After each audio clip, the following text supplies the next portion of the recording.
કુદરતના પ્રહાર સામે ખેડૂત લાચાર।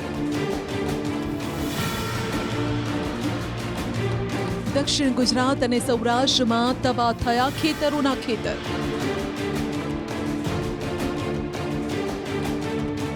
કપાસ બળી ગયો છે, ખેડૂતો લાચાર પરિસ્થિતિમાં અત્યારે છે। આંબાવાડી શાકભાજી ટોટલી ખલાસ કરી નાખેલું છે, ટોટલી બધું।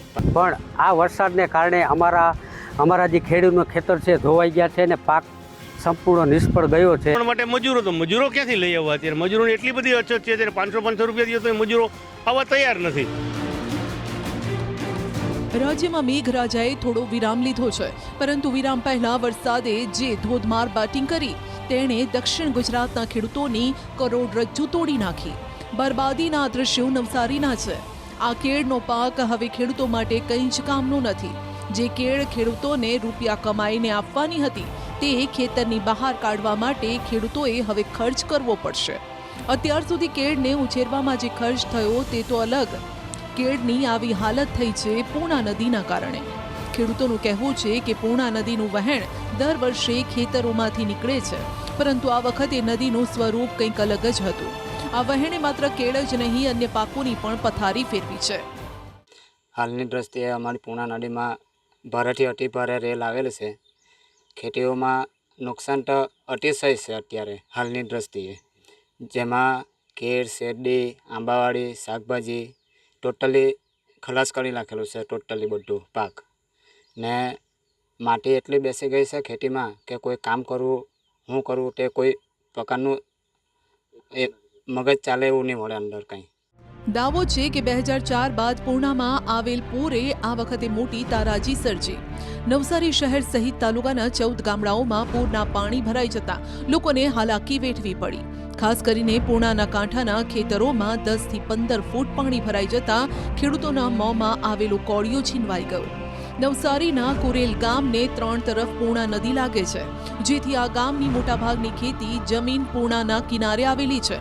અંદાજે 100 વીઘાના ખેતરોમાં પૂરના પાણી ભરાતા શેરડી, કેળા, કેરીના બાગાયતી પાકને 80% નુકસાન થયું છે, જ્યારે શાકભાજીનો પાક સંપૂર્ણ નાશ પામ્યો છે। તેમાં તો કેવું કે કેરનો પાક હાથમાં આવી ગયેલો કર્યો ગયો, પણ અડધા ભાવે લઈ જાય તો અમે એમ માનીએ કે ચાલો ભાઈ જે હમણાં પાક પડેલો છે હાલમાં એ ગયો તો અમે થોડું ઘણું એ બાબતે એવું વિચારીએ કે ચાલ ભાઈ આટલું તો ગયું એમ। બાકી હાલની તારીખમાં તો બધું જોતા તો એવું છે કે મહેનત કર્યા પછી આ રેલ એમાં પટી જેવા જ ગયેલા છે એમ કે ચાલે એમ। દાવો છે કે પૂર્ણાના પાણી અંદાજે 100 વીઘાના ખેતરમાં ફરી વળ્યા। હવે સરકાર ખેડૂતોની માય બાપ થાય અને ખેડૂતોને આ આફતમાંથી ઉગારે તેવી ખેડૂતોની માંગણી છે। બીજી તરફ તંત્રએ ખાતરી આપી છે કે પાક નુકસાનીના સર્વે બાદ ખેડૂતોને વળતર ચૂકવાશે। અમારા નવસારી તાલુકાના ખેતીવાડી શાખાની કુલ 6 ટીમો હાલ પાક નુકસાની સર્વેની કામગીરી માટે કાર્યરત છે અને હાલ સર્વેની કામગીરી ચાલુ છે। આગળ સર્વે પૂર્ણ થતાં આગળ અમે ઉપલી કક્ષાએ રિપોર્ટ મોકલી અને તેના વળતર ચૂકવવા અંગેની રજૂઆત કરવામાં આવશે। માત્ર નવસારીમાં જ નહીં, ભરૂચ જિલ્લામાં પણ પૂર બાદ ભારે તારાજી સર્જાઈ। 200 થી વધુ એકર જમીનમાં પાણી ફરી વળતા કપાસ, તુવેર, જુવાર સહિતના પાક અને ખેડૂતોના સપનાનું બાળમરણ થયું। દ્રશ્યો જુઓ, જ્યાં નજર પડે ત્યાં સુધી માત્ર ને માત્ર પાણી જ દેખાઈ રહ્યું છે। કેટલાક સ્થળે આછો પાતળો પાક દેખાઈ રહ્યો છે, પરંતુ ખેડૂતો માટે આ પાક હવે કંઈ જ કામનો નથી, કારણ કે જ્યાં સુધીમાં વરસાદી પાણી ઓસરશે ત્યાં સુધીમાં પાક તો બળી ગયો હશે। ખેડૂતોનો દાવો છે કે પાણીના નિકાલની કોઈ વ્યવસ્થા ન હોવાના કારણે આ આફત સર્જાય છે। આરોપ છે કે ભરૂચના જંબુસરમાં મદાફર, ટંકારી, ટીંબી, આસનવડ જેવા કુલ 20 થી વધારે ગામોની સીમમાં 35 કિલોમીટર લાંબી 12 ફૂટ જેટલી ઊંચી દિવાલ છે। ઉપરાંત રસ્તા બનાવવા માટે 6 થી 8 ફૂટ સુધી માટીનું પુરાણ કરાયું છે, જેથી ખેતરોમાં પાણીનો જમાવડો છે। જે તરફ જો ત્યાં પાણી જ પાણી છે, ગામની અંદર પણ પાણી છે। ઘણા મકાનો ધરાશાયી થઈ ગયેલા છે। હવે આ જે અગાઉ જીઆઈડીસી નથી તે વખતે અમારા ગામની અંદર પાણી જો વરસાદ પડે તો એકાદ દિવસની અંદર પાણી ઉતરી જતું હતું વરસાદ બંધ થાય એટલે, પરંતુ આજે 4 દિવસથી વરસાદ બંધ છે તે છતાં પણ પાણી અમારા ગામની ચારેકોર હજુ પણ જોવા મળે છે। આપણે પ્રશાસન તરફથી કોઈ અમારે એવી દેખરેખ થઈ નથી। એટલે અમે રજૂઆત કરીએ છીએ કે વહેલામાં વહેલી અમારા જે દીવારનું કામ છે તે બંધ થાય અને રોડો છે તેને ખુલ્લા કરે એવી અમારી સૌની અપેક્ષા છે. સ્થાનિક સરપંચનો દાવો છે કે આ અંગે વારંવાર રજૂઆત કરવા છતાં પણ કોઈ ઉકેલ નથી. માત્ર સરપંચે જ નહીં, પૂર્વ ધારાસભ્યએ પણ જીઆઈડીસીની દિવાલ તોડવા રજૂઆત કરી છે, પરંતુ હજુ સુધી સમસ્યાનું કોઈ સમાધાન નથી મળ્યું, જેથી આ સમસ્યાનો તાત્કાલિક ઉકેલ અને નુકસાનીના વળતરની કોંગ્રેસ અને સરપંચે માંગ કરી છે. એની રજૂઆત અમે ઘણી વખત બી કરી હતી અને માજી ધારાસભ્યએ પણ રજૂઆત કરી હતી, છતાં પણ આજ લગીના કોઈ વાતને ધ્યાનમાં લીધી નથી. ખૂબ પાણી ભરાવાના કારણે ખેતીના પાકો નિષ્ફળ ગયા છે, કપાસ બળી ગયો છે, ખેડૂતો લાચાર પરિસ્થિતિમાં અત્યારે છે.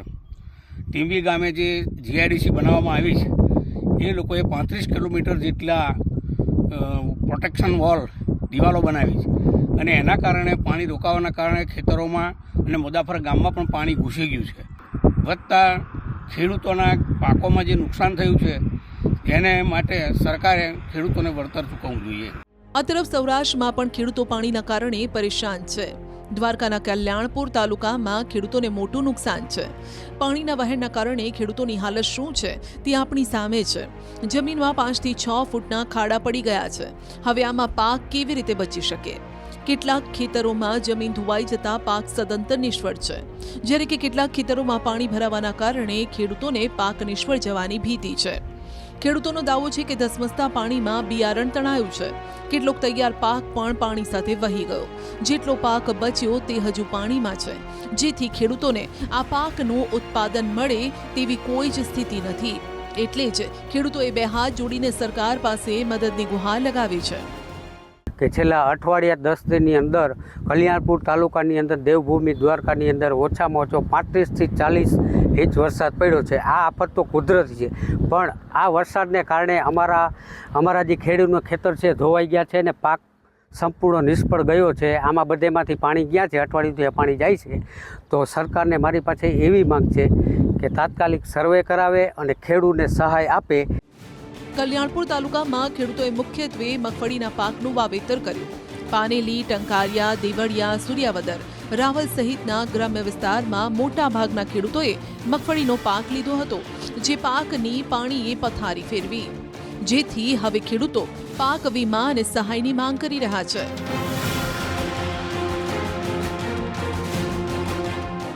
અને ખેડૂતને કોઈ નુકસાનીનો કોઈ પાર નથી, બરાબર. તો એમનું સર્વે કરી અને એમને વળતર ચૂકવવા માંગ. બીજું મારું એ કહેવાનું છે કે જે સરકારે પાક વીમા બંધ કરી રહ્યા એમને શું કારણથી બંધ કર્યા? ખેડૂતને આજે જો કંઈક પાક વીમા હોત તો કંઈક આધાર મળત.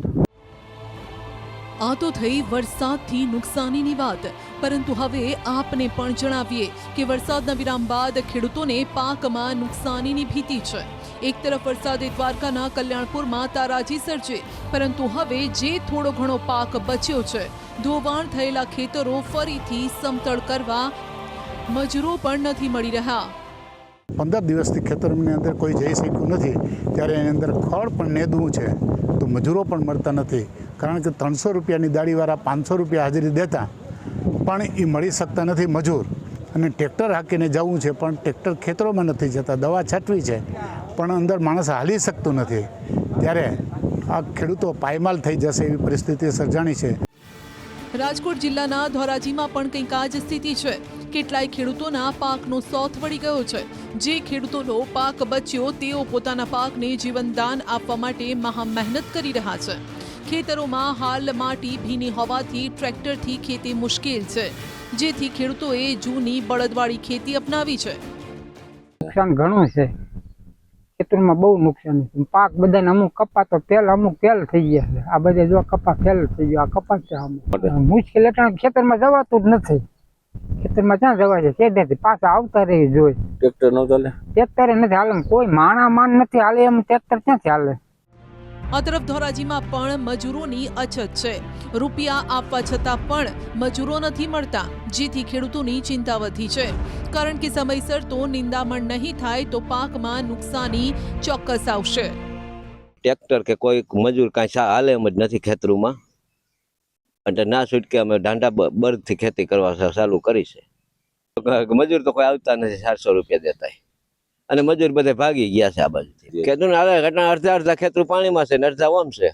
જે પાક બચાવવાની કોશિશ કરી રહ્યા છે. અત્યારે જે ગારો છે, ગારાને લઈને ગાડો ચલાવી રહ્યા છે અને કપાસનું જે વાવેતર છે, વાવેતર 60% હાથમાં આવશે અને 40% નિષ્ફળ જાય તેવી પરિસ્થિતિનો સામનો કરી રહ્યા ખેડૂત.